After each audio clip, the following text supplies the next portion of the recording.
Senador, ¿cómo está? Buen día, como siempre un placer conversar con usted. Antonio Dalencia y Rubén Atahuichi, le saludamos. Antonio, muy buen día y un saludo cordial también a Rubén. En todo caso, eh, estoy a la orden Claro que sí. para poder conversar. Senador cruceño del Movimiento al Socialismo, don Williams Torres. Ayer hemos visto al Movimiento al Socialismo partido en dos.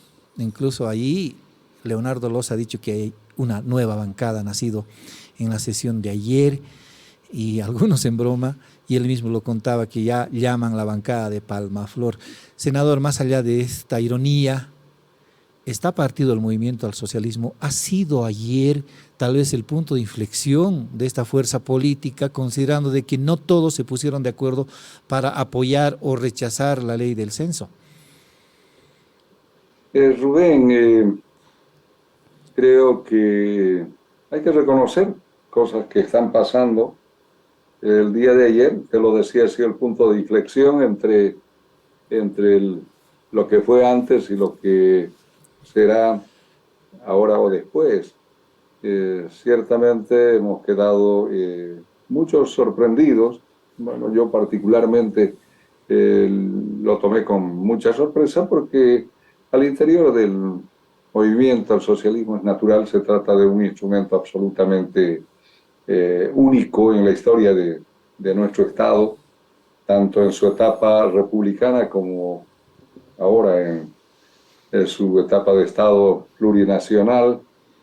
Estos 197 años, casi 198 de, de Estado independiente, soberano y unitario que tenemos, nunca se habría visto la aparición de un partido, un instrumento político de estas magnitudes, de modo que al interior de él siempre hubieron diferencias, discrepancias, miradas diferentes de Estado, pero eran fácilmente superables. Por lo menos yo así advertí siempre.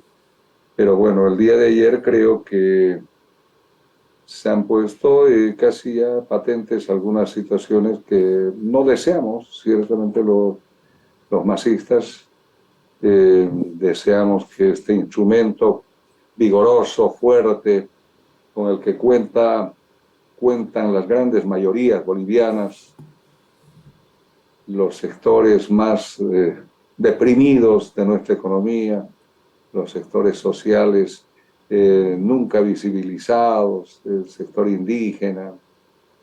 Saben que nuestra constitución, después de cerca de 187 años, 185 años de vida republicana, recién reconoció la existencia de 36 naciones al interior del Estado plurinacional.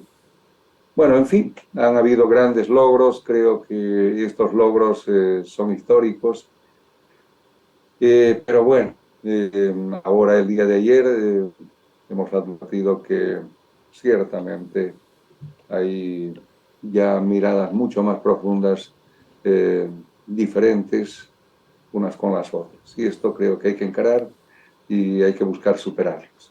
Senador, sí, sin duda ya era evidente, ¿no es cierto?, que había dentro del MAS una división. Ahora, la gran pregunta es, senador, ¿esto cómo puede afectar al gobierno actual? Porque siguen siendo gobierno, ¿sí? ¿Cómo puede afectar al gobierno actual si no hay ese riesgo de ingobernabilidad en algún momento? Mire, lo que ayer me dejó absolutamente sorprendido es que la facilidad con la que hubo coincidencia entre la mirada de la oposición y algunos senadores del MAS.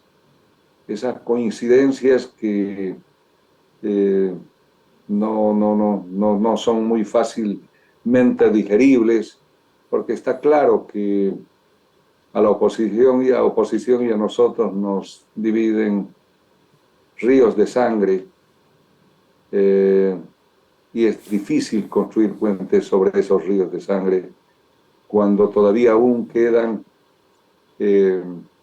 por resolver los crímenes de Sencata, los crímenes de Sacaba, los crímenes del Pedregal, los crímenes de Montero, en fin. Pero además la ruptura democrática que nos llevó al descalabro, no solo institucional, sino también económico. Prueba de ello es que Murillo aún guarda detención en Estados Unidos y muchos otros se llevaron la plata de todos los bolivianos y que probablemente no se logre recuperar en su totalidad, pero hay que seguir trabajando para encarcelar, para que nunca más se atente contra la democracia, que quienes tenemos ya un poquito más de 50 años sabemos que costó muchísimo los golpes de Estado, el último por lo menos yo recuerdo con mucha nitidez el anterior a Yanine Áñez, el golpe de Estado militar de García Mesa del 80, donde cobraron vidas, dejaron huérfanos, en fin. Y este último golpe rupturador de una democracia como la nuestra, el de Yanine Áñez, cuyos actores importantes principales fueron Luis Fernando Camacho, Tuto Quiroga, Samuel Doria Medina, Carlos Mesa, y aún quienes en su momento abanderaban o se creían los abanderados del campo popular, como Waldo Albarracín, a quien yo conocí en el campo de la izquierda, pero que de pronto de manera sorpresiva apareció al otro bando, a la otra banda, y el señor Manuel Morales, que de manera permanente abandera la bandera de la democracia, que fue otro de los impulsores del golpe de Estado. En fin, hay tantas cosas que definitivamente diríamos a uno le dejan perplejo, y que esas cosas no pueden quedar en la impunidad, pero que lo que preocupa es que con tanta facilidad se olvide y se pacte, se crucen ríos de sangre, olvidando la historia, olvidando el pasado, olvidando la existencia en este momento todavía de cuentas pendientes de los autores materiales e intelectuales de aquellos crímenes, cuentas pendientes con la justicia, y que las viudas, los hermanos, las hermanas, los padres, las madres, los huérfanos aún siguen llorando la pérdida de sus seres queridos por la bala asesina de la dictadura, de los golpistas, que hasta ahora no encuentran justicia, y el Estado, a través del Ministerio Público y el órgano judicial, hasta ahora no ha activado esos mecanismos para hacer justicia lo más pronto posible. Hay una máxima que dice: justicia que tarda, justicia que se esfuma, que no tiene ningún tipo de importancia. Y eso está pasando. Pero lo grave es que el día de ayer hemos visto algo que yo jamás imaginé ver. Ahora, ¿es posible que puedan redimirse en el movimiento al socialismo, buscar una reunión de conciliación?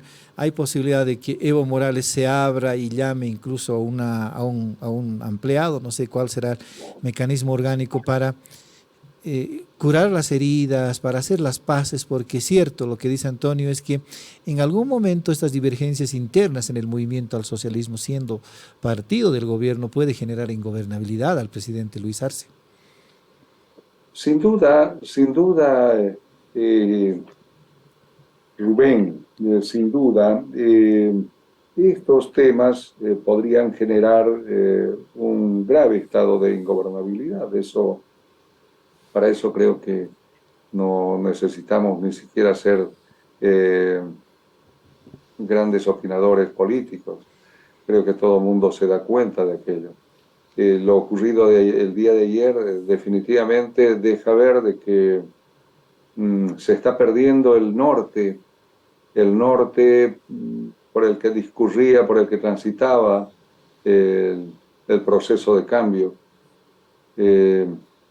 Y creo que esto puede tener un alto costo. ese alto costo sin duda alguna podría traducirse en una falta de gobernabilidad y eso es lo que los bolivianos no queremos. Todavía creo que hay que hacer algunos esfuerzos más, Rubén, para pretender reencauzar el cauce equivocado que tomaron el día de ayer quienes pactaron con la oposición. Ahora, está en puertas. Ya no vamos a abundar mucho sobre la ley del censo porque en nuestro criterio ya habíamos comentado de que nos pareció insulso, incluso la fecha del censo, esta discusión que ha llevado a 36 días de paro en Santa Cruz. Lo que en adelante seguramente va a ocupar la agenda de los medios de comunicación y de los políticos es la situación del gobierno, considerando de que se ha arriesgado con estas divergencias la gobernabilidad del presidente Luis Arce, en puertas nada menos de la aprobación del presupuesto general del Estado. Ahí creo que va a haber una pulseta interna que quizás pueda ser dominada por la oposición. Ahí está, hemos visto cómo la oposición, siendo minoría, caramba, siendo minoría es capaz de cambiarle la agenda al gobierno.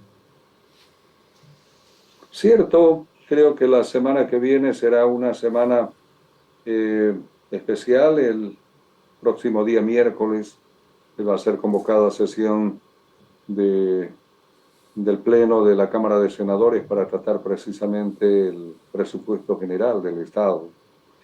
Será una nueva ocasión donde seguramente saldrán a relucir algunas posturas. Lo de ayer, en realidad, creo que Rubén, la aprobación de ese proyecto de ley y la sanción del proyecto de ley, no creo que eso tenga que tomarse como una acción exitosa de la bancada opositora, sino más bien creo que esta es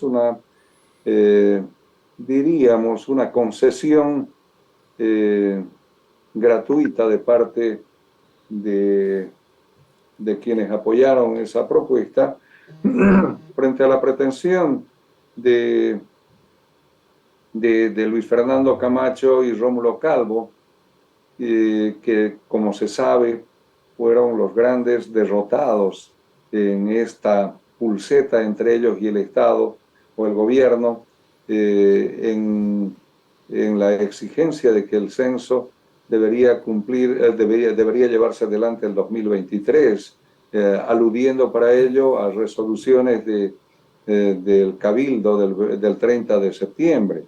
Sin embargo, eso no lograron y entonces creo que el gobierno ha hecho una concesión, o por lo menos a través de quienes el día de ayer pactaron con la derecha, con la oposición, una salida aprobando una ley innecesaria, creo que lo hemos discutido eso bastante, para permitirles una salida o por lo menos un discurso más fácil de los líderes derrotados para con el pueblo, porque los líderes derrotados como son Rómulo Calvo, Camacho y el rector de la universidad ciertamente no tienen ni tenían ningún discurso para descargarse por qué aceptaron que el 2024 sea el censo cuando a nombre del Cabildo insistieron durante los 36 días y dijeron que el censo debe ser el 2023.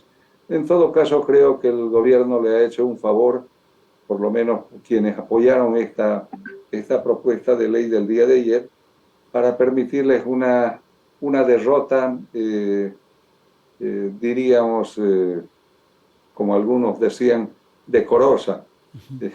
Yo no conozco si habrá derrotas decorosas, pero creo que por lo menos eso es lo que se ha intentado con esa ley del día de ayer. Senador, ahora hay otras voces también que dicen o que quieren incluir entre los perdedores a Evo Morales, ¿no? Porque él y sus senadores habían anunciado de que la ley en el Senado por lo menos no iba a pasar y ayer pasó nomás, así que ¿qué opina usted sobre esto? ¿Puede ser también considerado Evo Morales uno de los perdedores en todo este panorama que hemos vivido los últimos días? Yo creo que hay que dejar claro algo. El compañero y jefe nacional del MAS, el compañero Evo Morales, no tiene absolutamente nada que ver en este tema.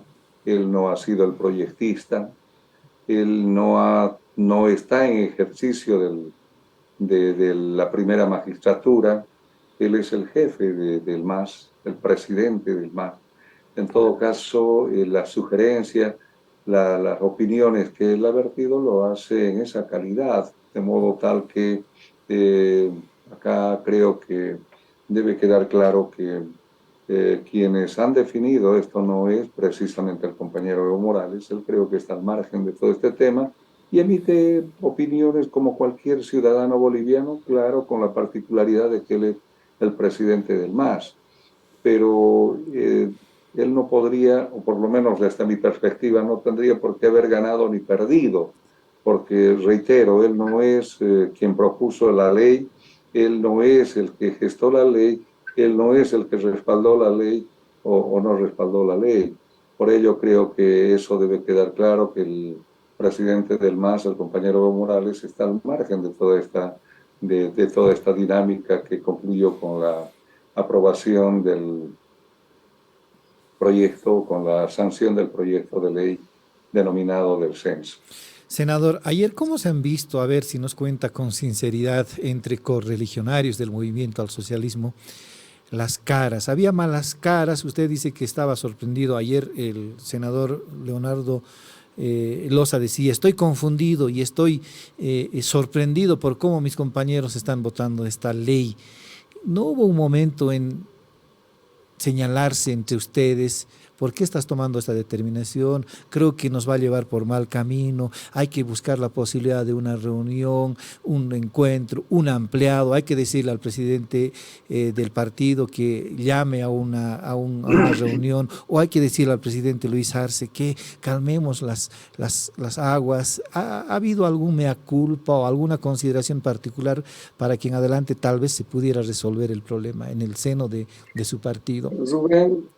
Rubén, ciertamente que hasta ahora no hemos tenido la posibilidad de sentarnos a reflexionar sobre todo aquello, pero creo que habrá ocasión, creo que eso tiene que darse porque, como lo decía el senador Loza, muchos hemos quedado sorprendidos, muchos hemos quedado definitivamente atónitos de ver actitudes de nuestros compañeros con quienes hemos luchado a lo largo de años y décadas en algunos casos.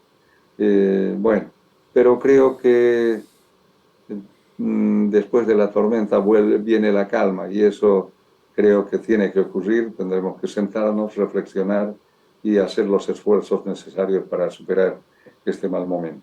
Hay una hipótesis que nosotros habíamos comentado en algún momento, senador. Evo Morales es un factor de unidad estando en el poder, estando en el gobierno, pero aparentemente resulta un factor de división estando fuera del gobierno. ¿Considera eso, senador? Porque incluso él se quejaba de que no se habían cumplido algunos acuerdos con el presidente Luis Arce de reunirse cada 18 de mes para analizar primero la situación del partido y segundo la marcha del gobierno, y creo que nunca se ha consumado esa reunión que habían acordado con el presidente, según denunció el mismo Evo Morales. No, yo no creo que esta sea una hipótesis muy acertada. Eh, Sin duda alguna, el compañero Evo Morales, estando en el ejercicio del poder y fuera de él, siempre será razón y motivo de unidad.